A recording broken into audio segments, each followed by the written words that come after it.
नमस्कार मंडळी, स्वागत आहे तुमचं आजच्या व्हिडिओमध्ये. तर बघा आमचा योगा कसा आहे. बघा आमचे नातं, बघा आमच्या नणंद भाऊजाईचं नातं कसलं भारी आहे बघा. मग आमच्या नणंद भाऊजाईचं नातं बघा म्हणलं कसं भारी आहे. आज सुट्टी आहे आणि मी आलते इथं गाईपाशी.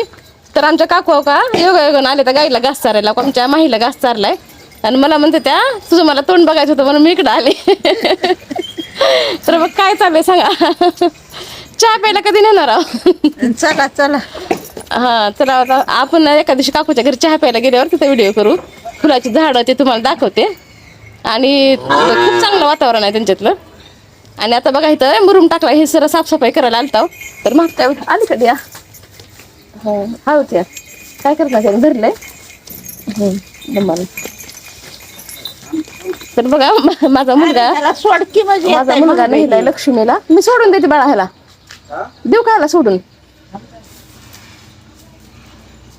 तर बघा सगळ्या गायी नेल्यात त्यांनी आमच्या कारभाराने. मुलगा नाही लागलाय, मोठा मुलगा लक्ष्मीला घेऊन चाललाय. आणि इथं आता हे सगळ्यात छोटं राहिलं तर लय वरडायले सगळे. माझ्या आई बहीण सगळे गेल्यात म्हणतात खाली चरायला, मला एकटीला तर ठेवलंय म्हणून ती वरडायला लागली. असे सगळे आमची कामं चालू असतात. तर कसं वाटलं वातावरण इथलं कमेंटमध्ये नक्की सांगा. आणि आमची आणि काकूची भेट झालेली कशी वाटते हे पण कमेंटमध्ये सांगा. तर चला मग पुन्हा भेटू पुढील व्हिडिओमध्ये. तोपर्यंत श्री स्वामी समर्थ.